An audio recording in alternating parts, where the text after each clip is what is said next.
everyone, and happy Sunday. Welcome to the Philippines Young Author Awards book launch series. So, I am Lyra, and I'll be your host this morning.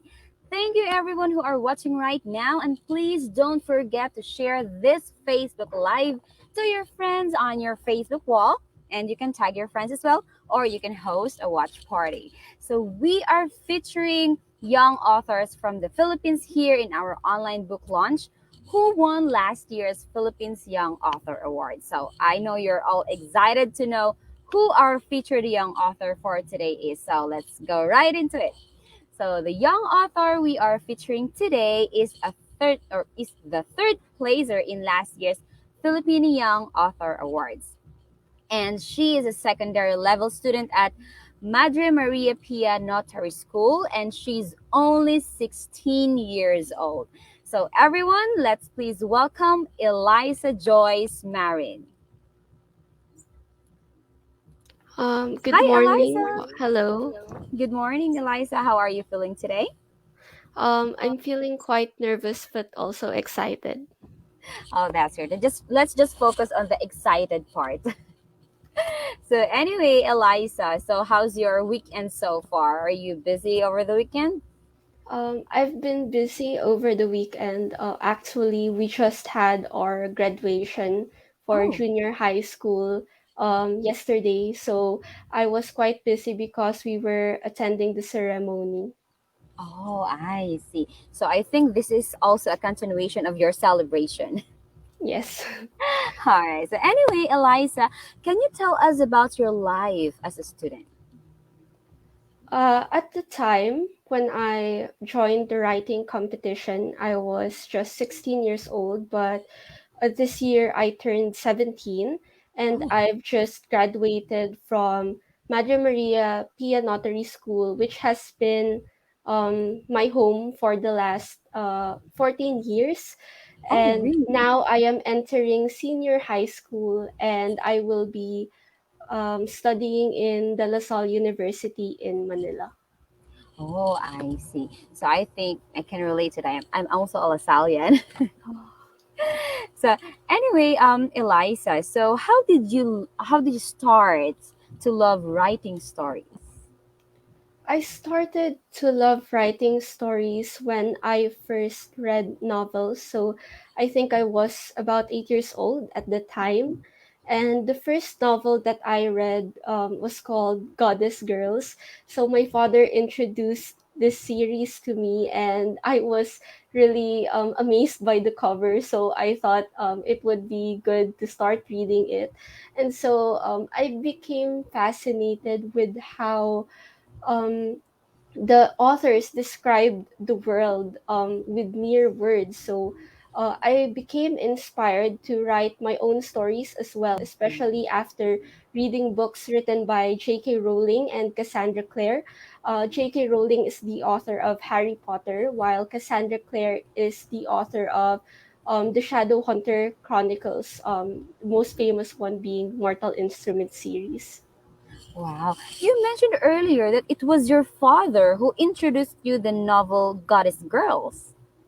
I'm just Yes. curious, did you ask your father why did he Um, introduce you this novel? Actually, we were visiting a bookstore at the time, and I think we went to the children's section, and I saw the Goddess Girls book myself. And at the time, I was having reservations about reading because there were no illustrations inside the pages.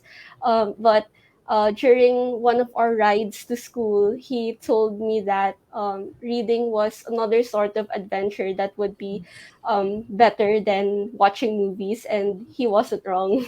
So Yeah. after that, I became an avid reader and I started writing seriously as well. hmm Actually, I do understand what you said, your reservations, because I think young kids nowadays would prefer, I mean, they would be more fascinated with images, right? Yes, Illustrations. But I'm so impressed you started reading at the age of 8.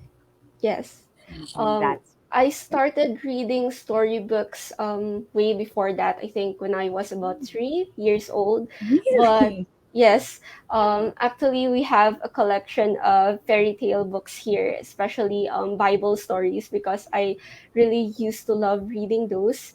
But as for novels, just started reading them when I was about in the elementary level, and I haven't stopped reading since. Wow, that's good. At 3 years old, I don't think I could read at that time. So anyway, last year we had the Philippines Young Author Workshop and Awards. So how did you learn about PYAA at that time? I learned about PYAA through my English teacher at the time. She is now our junior high school principal. Her name is Mrs. Minerva Massa. And when I was in grade 7, we had a class called, an elective class called Creative Writing. And through this class, we were able to write stories of our own, particularly fantasy or contemporary stories. And um, Mrs. Massa, I think, saw the potential in me, so she invited me to join PYAA along with Ate Shane. She was also a member. Yes, she was also a member of the PYAA workshop before. I did not join Ate Shane's batch because of the pandemic, because I was not able to push through with my registration. But the year after that, I proceeded to join the writing workshop because I thought it would be a fun and also a learning experience for me. Wow, that's good. So that was last year. You joined just last year. Yes. I see. So I know that writing a story is really not easy. So can you tell us a bit about your writing process, Elisa? Actually, my writing process has changed through the years, but during the pandemic, I watched a it was a webinar by Victoria Schwab. So Victoria Schwab is a famous author. She wrote the book called The Invisible Life of Addie LaRue, and she taught how to make a story skeleton in that webinar. And I started to employ it into my writing because it really matched the way I plotted my stories. So I am a plotter, not much of a pantser, meaning that I don't immediately write stories on the page. I outline them first before writing them as a story itself. Um, Usually I start with thinking of a phrase which would summarize the idea of the story itself, and then I would think of a possible ending. So from the beginning to the ending, I would think of the best possible way to um go to the middle part, because in that part the readers would have to be really interested in the story to reach the ending. So I plot using the story skeleton, so I think of little skeletons or ideas which I would be putting into my story. So this could be scenes or potential plot twists to include, and then I would gather them and then think of the best possible way to set them into a chronological order of events, so it would Oh, be not be confusing. Yes. I see. I think that's really an advantage because it would give you a guarantee that you can really finish the story. Ah, yes. Right? Because I mean, for example, me, I used to be a writer too. I Oh, tried writing stories, but I would just leave the story halfway because I don't have a concrete outline of what my story would go. But in your case, before you really delve into the details of the story, you already have the whole picture right before you. yes. That's really impressive, and I think I can learn from that. So anyway, so before you wrote your story, did you already have the story in mind just before PYAA? I had um bits of the story in mind, but as for the plot itself, it wasn't concrete until after the workshop. But I already had an idea of what I would be writing for the competition. So the idea came to me in a random way. We were riding the car, and I just thought of what it would. be like if my future self could talk to my present self, because my book, or the story that I wrote, is about a grandmother teaching a teenager how to live life. So these two characters represented um, how I currently felt as a teenager and what I wanted to become as an adult. So it was like I was telling myself all these things so that I could somehow learn, and so that other teenagers could learn as well. Because when you're a teenager, you usually get a lot of questions about life, and Definitely. sometimes there are times when you don't know what to do, or you're confused about certain things. So I thought this story would really be meaningful, not only to me, but for a lot of teenagers as well. Definitely. I think that's very relevant nowadays. And of course, you can also relate to the story that you read, Yes. right? So, were there books or movies or real life experiences that inspired you somehow to write this story?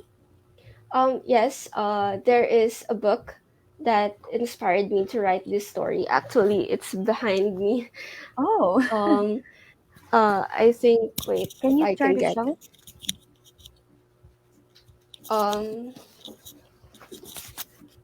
this book, it's called The House in the Cerulean Sea, and it's written by TJ Klune. So as you can see, the idea of a weird but happy house is um, was I caught that idea from this book, as well as The Little Prince, the movie. But The there is Little also a Prince. story called The Little Prince. Yes. I have um, that book. I think these two stories really um, cemented what I would be doing for the journey to happiness, because the theme is somewhat similar. It's only the characters which differ, and their stories, or their background stories as people. But the main idea, or the main message that I wanted readers to take with them after they read the story, I believe, was um, it was really portrayed well and illustrated well in The House in the Cerulean Sea, as well as The Little Prince, because both books are about living life as well. Definitely. I really love The Little Prince. I mean, I love rereading it many times. So, do you also have that book, or have you just watched the? You mentioned you have watched the story, or was it a I book? have watched the movie inspired by the book. I'm not sure if it's accurate, because most movies aren't when it comes to um, I stories. agree. Yes, but as of now, I still haven't read the Little Prince book. I'm planning to get a copy, but as of now, my TBR pile is already full. So maybe maybe in the near future, I would consider reading it. Ah, okay. So, anyway, do you have the hard copy of your book already? Actually, I still don't have a copy. We will still be ordering it. I will be waiting for the copies to arrive, but I think that if they would, I think I would cry out of happiness, because it has really been my dream to write books and share them with other people, because I really consider writing as my main passion in this time of my life. Wow, that's good. So, I believe that you can look forward to that moment. So, anyway, can you read us an excerpt from the story? Yes. The excerpt I will be reading is from the part of the story near the climax. So this is: Jude brought the paperboard close to her lips. I am grateful for this moment, she whispered, and I watched as the origami began to glow. It had changed its color in a matter of seconds, now yellow instead of white. My eyes widened. Cool trick, huh? My grandmother laughed. Then she turned to me and smiled. I want you to remember something, Quinlan, she said, placing her hand above mine. The journey to happiness will never be easy, or the reward will not have been worth it at all, she explained. To escape from the darkness, you'll have to experience pain.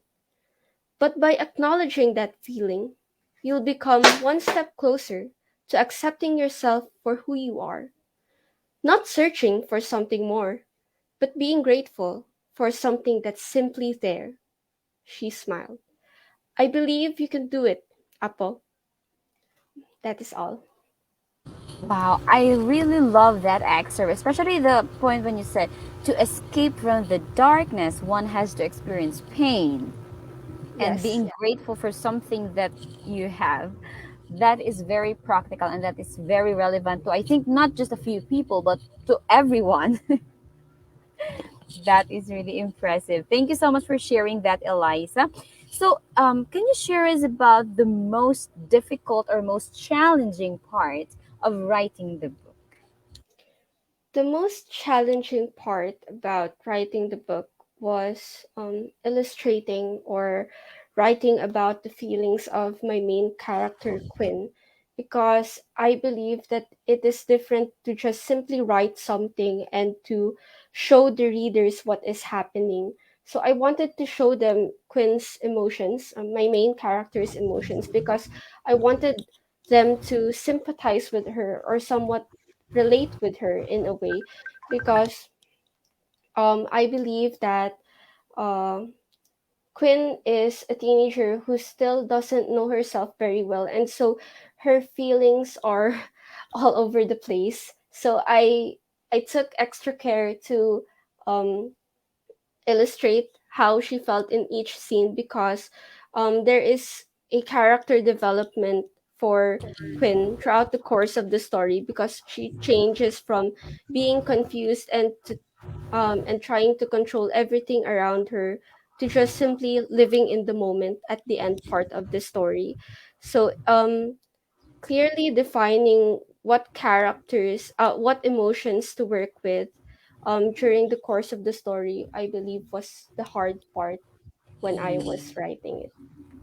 Definitely, because I think it is also your way of trying to convey your own experience. I mean, your growth, your journey into the story. And yes, Yes. I do believe that that is very challenging. So, anyway, Ellysa, were you the one who made the illustrations? Actually, I did not make the illustrations myself, but I did conceptualize it. So at the time, I was already the deadline was approaching for the Asian competition, and I did not have enough time to create the illustration myself. So I sought help from one of my best friends. Her name is Luisa Arcelia. And she was the one who made this illustration for me. I had it commissioned from her. And there are certain symbols in the illustration, as you can see, the paper birds or the origami, they symbolize um, my main character, Quinn's emotions, and it changes from white to colorful because at the course during the course of the story, Quinn changes as well. She grows when she meets this grandmother, and she learns how to control her feelings and how to work with them, not just simply being anxious all throughout the day. She learns to process her emotions, and so I think this was reflected in the illustration perfectly. I believe Louisa did a great justice to the characters in this illustration. I also believe so. Your story, Ellysa, is really inspiring. I mean, it can really help people or readers to have a positive outlook in life. So, I believe that they can contact you in case they want to purchase your book, right? Yes. So, how do Um, they contact you? How do buyers or interested buyers contact contact you to buy the book, rather? they can contact me through my email. I gave it to Miss Sophia, and it's echoicemarine.vipwhenever@gmail.com. But my friends and family can also contact me through social media, of course. Nice. So this is your email here. So to our viewers right now, you can just copy this email ejoycemarine.vip whenever at gmail.com. You can contact Sophia if you want to have this book, this because I believe this is a really good book. So anyway, do we or in case you have that hard copy of your book, or I mean when it arrives, what would be the first thing that you would do? How do you think would you react to having that hard copy of your book, Elisa? I've also thought about it, especially when I was just writing it. Like, what if I got accepted into the competition and my book actually got published? And the first thing that came to mind was that I would cry. I would really cry out of happiness because um the friends who have known me since I was in elementary know that it has been my lifelong dream to publish my own book. And so this opportunity has really been a blessing because um I can now share my story, or the story I have created, with the world. And to be able to actually hold it in my hands is nothing short of a miracle for me.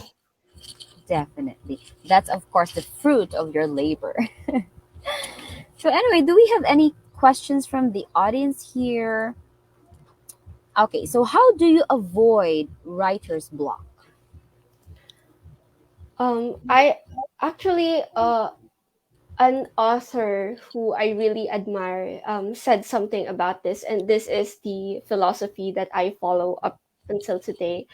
Uh, His name is Rick Riordan. He wrote the Percy Jackson series, and he said that there are just times when you can't simply force yourself to write if you don't want to, because in the end of the day, the outcome would not be what you wanted, and you would just be repeating writing that specific part all over again. And so I think the main cause of writer's block is that there's something wrong with the story, or something doesn't quite match up with what you originally had in mind with what happened. So I think the main the main solution to writer's block is to think of that problem in the story and to try to resolve it in order for that flow to be up and going again. It Oh, is something that I follow when I am writing my novel, because I am currently working on my own novel now. oh, that's really good. So, in connection to what you said, so how often, or do you know, or are you aware how often do you usually experience these writer's block? I usually experience writer's block once in a while. Since it was just our graduation yesterday, I still haven't worked on the novel I am currently writing. Um, but during the process of outlining the novel, usually I get writer's block about 3 to 5 times. Yes, but I try to move on in order to write the story by thinking of ways of on how to resolve conflicts in the plot of the story. So um I would need to answer those questions first before I could move on to the next portion or part of my story, because I believe that resolving these kinds of problems would be beneficial in the long run, because um, it would really help you to make the plot more concrete and to avoid um, problems or conflicts about the plot in the future. I think you're a very organized writer. Yes. I'm really impressed, Elisa. So, a while ago, we talked about the challenges of writing a book. Now, can you share us about your most enjoyable, or what did you enjoy the most about writing this book? I believe that I enjoyed writing the scene I read earlier a lot, because I believe that that particular scene when the grandmother tells Quinn about the journey to happiness really emphasizes the message I wanted readers to take with them after reading the book itself. So that scene was particularly challenging to write, but at the end of the day, I was really satisfied with the outcome because that was the moment which marked my character's development from anxious to somewhat contented with her life. Yes. Oh, that is great. Thank you so much for sharing that, Ellysa. So we are now at the end of our book lunch. So we would like to invite all of you who are watching right now to join us in the Philippines Young Author Awards 2022 on July 12 to 15. It is only a 40 workshop, but I believe that you will really learn a lot. Like Ellysa, like the the character development in her story. I believe that you will also have this skills development all throughout this 4-day workshop. If you are 13 to 16 years old and you have a story in mind that you'd love to share or you want to get published, or if you are a parent of a teen or a preteen who loves to write, let them join this year's PYAA and give them a chance to represent the Philippines. You can screenshot this slide or you can scan this QR code as well. So, again, everybody, we are highly encouraging you to join this year's PYAA. So, to end our interview for today, Ellysa, do you have any tips for our young authors who will be joining this year's PYAA, or do you have any tips on how to win the competition? I would not be asking them to win the competition because I think that would put a lot of pressure on them, and I believe that would be the surest way to fail. So I would be asking them to just enjoy the workshop and to constantly read and write whenever they have the time because I believe more than anything that that is the only way to improve. That would be my Definitely.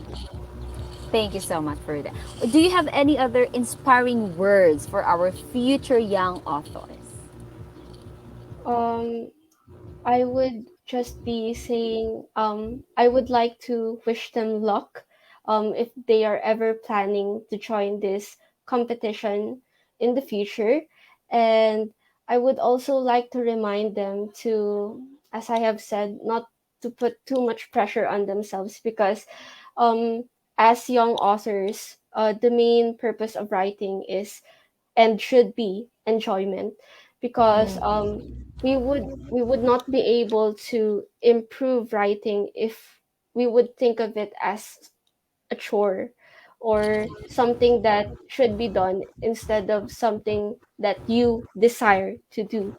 So that would be all. Yes. Definitely. So, simply put, write to express, not to impress. Yes. Okay.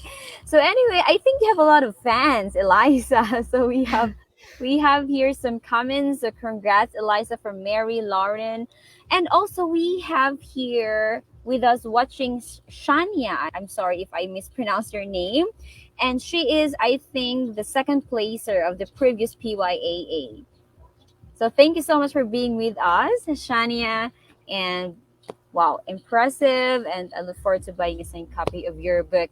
So you already have a lot of fans waiting for your hard copy. So you really have to be excited, Ellysa.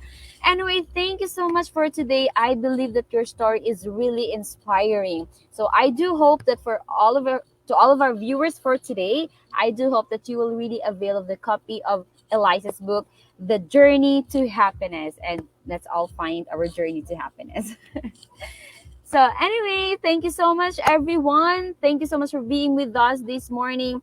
And stay tuned to our next interview, probably that will be next week. So, just stay tuned on this page. You can follow this page, you can subscribe to our YouTube channel, and see you in our next broadcast. Thank you so much, Ellysa. And I hope you have a great day. I look forward to reading, probably encountering more of your works in the future. Thank Goodbye. you so much as well, po.